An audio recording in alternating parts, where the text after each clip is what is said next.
flipped some land and sold it for a profit. We flipped some land and sold it for a profit. And if you want to know how to do it, all you gotta do is just watch this. Hey, husband. Hey, Murphy. You ready? Yes, I am. All right, let's get it. Hey guys, so for today's episode, it's going to look a little different from some of the others, right? Yes. That we've done. Yeah, I know you know us as Kofo Adventures, you know, the family that's always traveling and doing different things. But we wanted to show you guys just the other side of us, how we do what we do, how we're able to afford our Kofo Adventures, right? Yes. Because I think that's important. But mainly we want to share our real estate investing journey, more so one of our successful deals that we've done. So we want to start off by sharing one of our recent. Wait, start over. I was scratching my underarms. Okay. Here's what we did. We flipped some land, right? We purchased some land and resold it for a profit. So if you follow along and listen to what we're discussing today, who knows, you may learn as well how to do the same thing. When it comes to business, the bottom line is profit, right? Like, what did you guys make? You know, How do you sell it? What does the process look like? The first plot of land that we purchased, 4 acres, right? We purchased that for a little under $50,000. Yeah. Okay. The second piece of land that we purchased, about 8 acres, we purchased that one for a little under 110. So that one was like double the other and then some. Like, it's also we really double in size too. double in size. So the cost, I mean, it made sense, but you know, it was like, all right, we gotta scrape up this money to get it here. It was a total of about 160, little less than that, but about 160. We listed the property for 209.9, I think it was. Yeah. Right, somewhere in there. But we were like, okay, if we could get back this much, we're good. If we could get back this much, you know, so there was levels to it. We ended up closing for 200. Yeah. 200,000. 200,000. So, hey, to make a good $40,000 within, let's say, even say 6 months. Max. 6 months? Yeah. Like, that's a great profit. And we didn't have to do anything. Nothing. We didn't have to do anything to the property. I think you cut the grass like once. Yeah. He cut the grass. Even just not to cut it. I cut the grass too. I know. Yeah, so he cut the grass and cut a few trees just because we wanted to make the path down to it drivable. But that was it. We're sharing this in hopes that it will encourage other people to, you know, want to do the same thing, because there's definitely, you know, money to be made in real estate investing, specifically land flipping. Yeah. When it comes to land flipping or land resale or almost every investment, you don't have to have a lot of money. Like you can get a lot of land purchased for as little as 500, even less than, and you can buy land for 500 and sell it for 700 within 3, 4, 5, 6 months. That's something. So don't think of, oh, you have to have so much money or you have to have a license or have this requirement. It does not require anything than your phone and ability to be able to search for things, maybe Redfin and some other platform, which we'll be sharing along the line, maybe this video or later. Yeah. So, and that's all you need. And who knows, that this might be your new adventure or new business. All right. Tell us how you come about this land, because I know you found the land, you searched for the land. So how does this transaction actually come about? All right, that's a loaded question. Let's jump in. I'm sorry, I may need you to repeat some things because I have mom brain. Okay. But my husband knows that I'm always on the go looking for the next best investment. I came across 4 acres in a really nice community. It had mountain views, beautiful piece of land. Very beautiful. Very beautiful. Like, beautiful to the point where we wanted to keep it for I ourselves. don't want to sell it. Yeah, that part. But I'm like, no, you're going to sell it. We ended up making contact with the realtor, and then from there, purchased this piece of land. We're back again for the third time of trying to record and realizing our camera was not recording anything. So we're gonna try this again. Yeah. Yeah. Okay, so like I think it's one of the things, Elaine, we've not really been doing live recording, so probably we have to work on that aspect. When we purchased it, we knew that there were other lots available around it, right, on both sides of it, but we weren't concerned about that. Yeah. We did our due diligence, you know, we love the land. We love the land. And that was what matters at that time. Right, exactly. So literally the day that we closed, we came back to just like celebrate the success and take a look around again. Yep. And we were just soaking it all in, right? And I'm like, let's go check out the land next door. Yeah, because at that time it was more visible. Snow has kind of like gone around that time. The land that we purchased sat up higher than the lot that was next door to it. The lot next door to it was lower.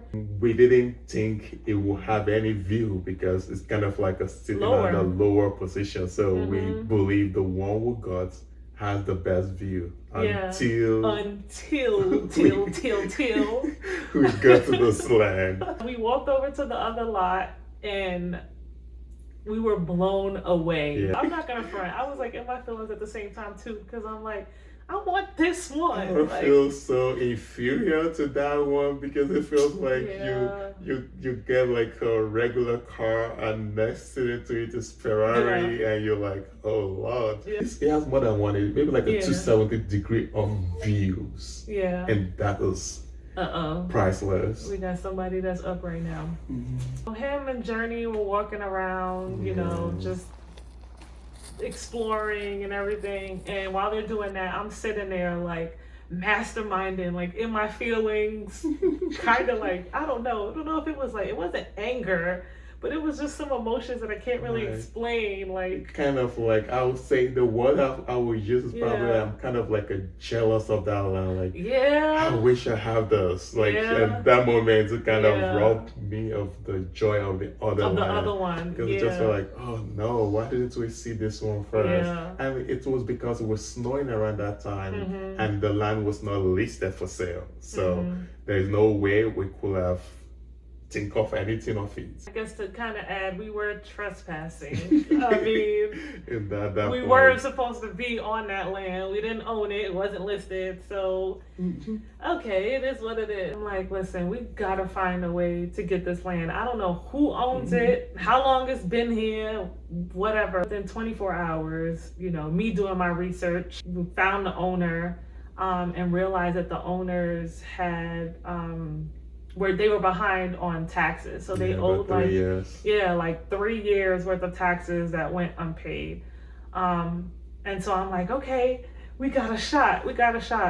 Only to then realize that no, the property had sold in the tax sale probably about 5 months prior to us actually being on that lot and having interest in it. He knows. I was like literally devastated. So from there, ended up tracking down, you know, the person that purchased it in a tax sale. When I talked to him, he's like, oh, okay, yeah, you're interested in the land. That's actually what we do. We buy and sell. And I was like, yes! Thank you. But the problem is, how much will he be willing to sell that land for? Yeah. He got it for a super discount. So we're like, okay, at this point, he's gonna, especially if he's trying to flip this land, he's going to want to make his money back and course. then some. Do we have that money right now to Yeah. like? So I'm like, listen, we're gonna have to like scrape our pennies together, like look in our piggy banks, do whatever we gotta do. The owner ended up giving me the number for his realtor. I contact the realtor, made an offer, and then after a little bit of negotiations, they accepted, right? Yeah, they accepted. And the crazy thing about this was literally the realtor was telling me that they were like a few days shy of listing this land for sale publicly. That's insane. Yeah, because if that land has gone publicly, there will be so much competition that it might not be profitable for someone that wants to resell. Yeah. Because at that time now, you'll see buyers that really want it to build on it, and they'll be willing to put anything to get the land. After purchasing the 2 lots, of course, at that point, we realized we had a masterpiece, right? Yeah. But we had to just put them together. So we were like, okay, if we could sell these 2 lots together, like we're golden. And that's pretty much what we did. So we listed both lots together as a package deal. And within a week, we had multiple offers. Which was super exciting. And also, like, I've seen some other lands in that area that have been listed for a whole year. Oh, yes. And now you list a land within a week and you have multiple offers. Makes kind of confirm, like, oh yeah, we know this is gonna be a good deal. We knew like we were on to something, right? Like, and like you said, like within that community, there were so many lots that were sitting.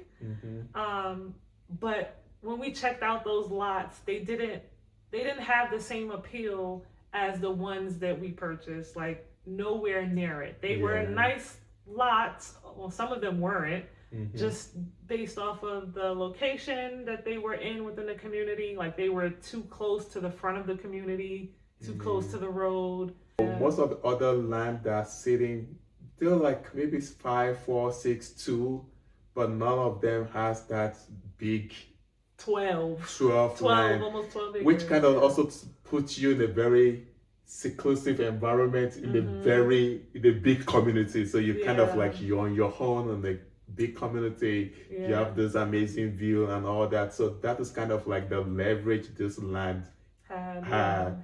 After we got our multiple offers, we were like, okay, we got into negotiations with one interested party, and then from there, closed the deal. She was able to pull that off, getting the second land, and that's kind of like matching both of them, give the main land that is bigger, extra privacy that anybody will want, and the smaller one on its own. And the smaller land on its own to become part of something big. The biggest challenge was acquiring the land for us, especially side by side. Like the odds of purchasing 2 lots side by side, different owners, separate occasions, one from a tax sale, that's like literally almost unheard of. Having been able to achieve that, that is actually where the business part of it now comes. However, I do not want to sell this land. I love it so much that I just want to keep it for ourselves. But that's another thing you have to learn from business. Like sometimes things should not be personal. So even though some things you started like, oh yeah, I want to buy this and resell, and you get them and they're just so perfect. You have to be realistic about some other cost expenses. Like, is this really a good fit for you?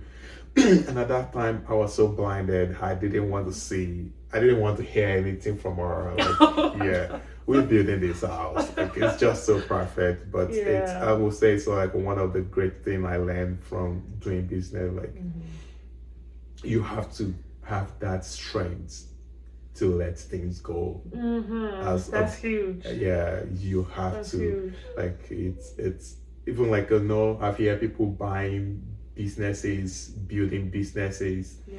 and the business becomes so successful, and one buyer come suddenly like, I want to buy your business, and it's always feel like, no, this is my business. I'm That's not my gonna sell baby. it. Yeah. And they keep offering you money, like, and you have to understand, okay, what is the money that is enough Yeah. to sell? Because the goal of the business itself is for a profit, and you have to understand that.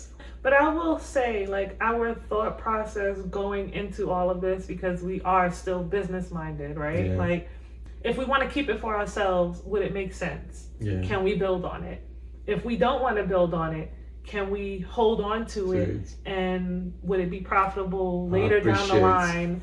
Or, you know, if we pass it on to our child, would he see some value from it? Mm-hmm. Another thing we considered, of course, was, okay, if we didn't want to do any of that and we just brought it, and then maybe a few months later changed our minds and wanted to sell it, can we make a profit off of it? So yeah. I think going into it like that was like the best strategy yeah. and mindset that we could have, because yeah. if any one of those things would have been a no, then I think we would have walked away. If you are not impressed about want to do something with it, don't buy it, mm-hmm. because that means it won't have any value for anybody. So yeah. you have to see it from your own view, like, oh, is this land good enough for me? Is this land something I can keep? Is this land something I can transform? So those little questions has to be personal, and if mm-hmm. you can say truly yes to it, that means someone else too will be saying yeah. yes to it. Yeah, exactly. That's a good point there. Very good point. That's someone like, okay, yeah, I've been hearing about this. Mm-hmm. People have been talking about it. What is the basic things that I can do to start or mm-hmm. to have an idea if yeah. it's something how we want to do, mm-hmm. how one can start from little? Yeah, I think kind of like with everything, the main way to get started is to research. That's always like the main basis for us when we do anything. It's, you know, who else is doing it? What's their experience like? You know, so I know for myself, I'm always Googling, okay, you know, again, what was this person's experience like when they did X, Y, and Z? Was it successful? What challenges did they come across? And, you know, I just feel like it's always best, of course, to be able to learn from other people's mistakes so that, you know, when you then trying to go and replicate and do it on your own, that you're not, or at least trying your best to avoid those same mistakes. Whether it's property or land, go out and take a look at these actual vacant lots or whatever that's for sale. That's a good way as well, so that you can start like matching the number that they're asking to the actual property. Like, does it make sense? Looking at what has sold in that area. Are the things that have sold in that area comparable to the price that they want for, you know, this property that you're interested in? You don't actually have to be in a position to spend, like, and don't feel that you can't make a move, that you can't do this research, that you can't go and look at a property if you're not ready. Dreaming big and sometimes tricking yourself, right? Like tricking yourself into, even if you don't have a dime, right? But just play tricks on your mind to make yourself feel like, no, I do have it. I am going to have it. That is a big part of it as well. And that will set you up for success, or at least to start thinking a certain way, to start saving, to start just making, you know, those daily moves, daily habits a part of your everyday routine, so that you can get closer to that goal. Thank you. That's like a very deep insight. In a very like a little recap, it's simple mean like, find your search engine, Redfin, anyone you can find. look for property that is going for sales in your neighborhood. Find the address, get in your car, just drive down to it. Just take a look. You don't need a realtor, you don't need anything. Just take a look. Look at the house. Oh, this house is selling for $1 million. What is special about it? Look at inside. Oh, this house is going for 200. Well, not look at, if you don't have a realtor, you can't look inside. No, you can't look up, but you can see it online. You can, right, from pictures or just driving by around the neighborhood. See the neighborhood, have a feel of what it looks like. Or some properties in the rundown property too could be 50,000. Take a look, like, oh, what does this property would need to come back to life? Like, oh, is the roof bad? And look at the price.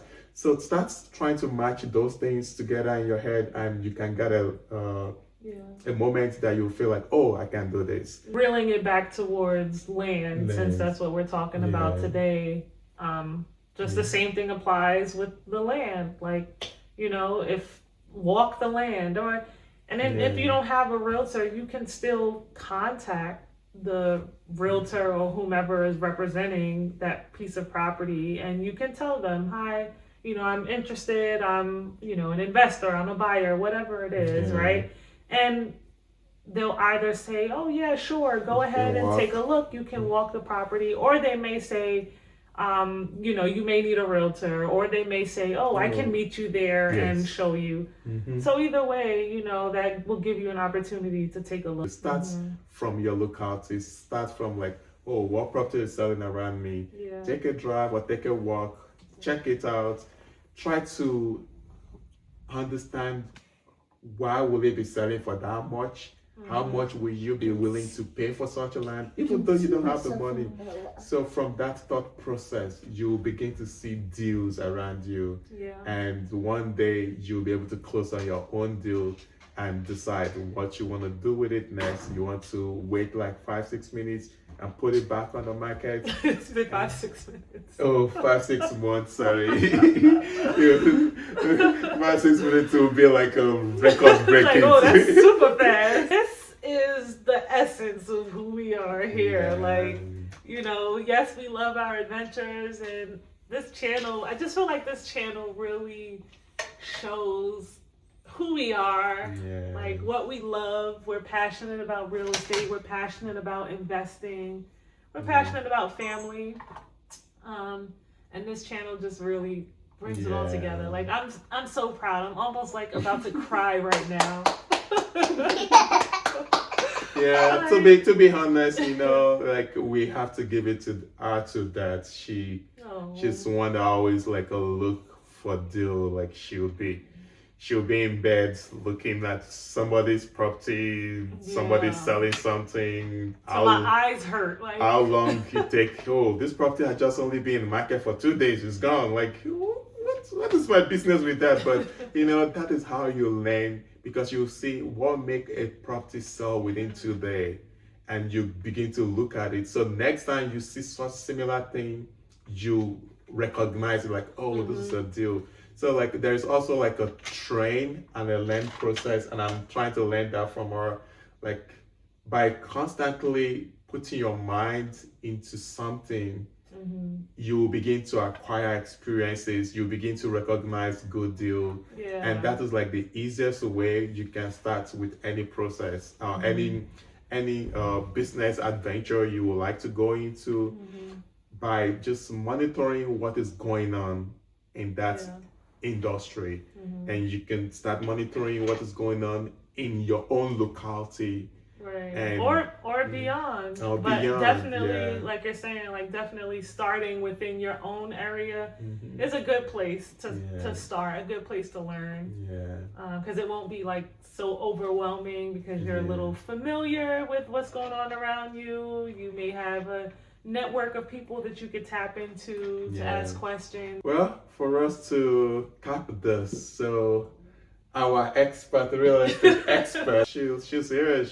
She'll be willing to help everyone to get your hands or your feet into this land purchasing, land reselling, land aggregation, like you call it. So she'll be willing to real estate in general. Oh, she's also a licensed realtor, so she could guide you to coming into the business, get into the business.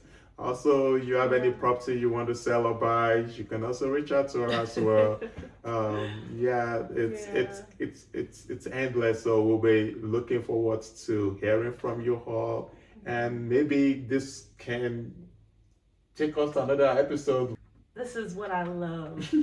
Real estate. Like everything real estate. I eat, sleep, breathe real estate. I eat too. Yes, I know. I know. So definitely any questions that you have, like, reach out. Let us know, how far are you along on your real estate investing journey? Or if you're not investing, maybe you're doing something completely different that, where you can educate us. Like, we would love to know that as well. We're open books. We believe in, continuously learning and learning from others. So I'm excited. I'm excited about like where this is headed, because I feel like it's opening up even more doors. I have a superpower of finding whatever it is that I'm looking for, and I love being told that I can't. I want to be superpowers. I love being told that I can't find something. And because I will be told that I can't. It just No, thank you. It just fuels me to want to find it. And I always say, like, whatever it is that you're looking for, you're going to find it. It's always just a matter of time. It may not be right away. It may not be, as quick as you'd like it to be. Happen. But it will happen. You just have to have the determination to just keep looking for it. It will come up. Yeah, absolutely. It will come up. Absolutely. Like, there's so many instances that we've had of that happening. Like, whether it's we're purchasing something big like a house, or we're purchasing something small like a chair, or even ordinary car, like trying to buy a car that they say like, oh, you have to wait a year to order it to come, and you feel like, oh no, somebody must be selling it somewhere, and she find it within 2 weeks, and then we got the car. Like, right, the same car. This was during I think the COVID time and stuff. So like at that time, the cars, it was hard to like get a hold of vehicles. You had to be on wait list and everything. And I'm like, no, we're gonna locate this vehicle. I don't care what no one's saying. I don't care if they say they don't have any on this side of the U.S. We're gonna locate it somehow, and we did. So again, there's so many instances of that exact same thing happening where we're told no, and we find our own yes. And that's just like the beauty in this lifetime of like, whatever you're looking for, you'll find it. Just keep looking. I think that's like a very deep insight that I can really relate with. Like, sometimes it's easier to listen to people to say like, oh yeah, they don't make this anymore, you can't find it. Oh no, it's not possible, you can't find it. But with the internet, I feel like everything is almost possible. We just have to be patient, go extra length. And she's has mastered that, so I give it to her on that. So, and also too, we all can also master that. We just have to try. Try, look for it. You want something, try, look for it, search for it online. And when you find it, make action, take action rather. When you find things, take action to pursue it, because we find things that are like, oh yeah, I'll do it tomorrow. I'll take a look at it. No, once you find it, pick your phone, make a call, take a drive, do whatever you need to do to solidify, because everything is working together for your good.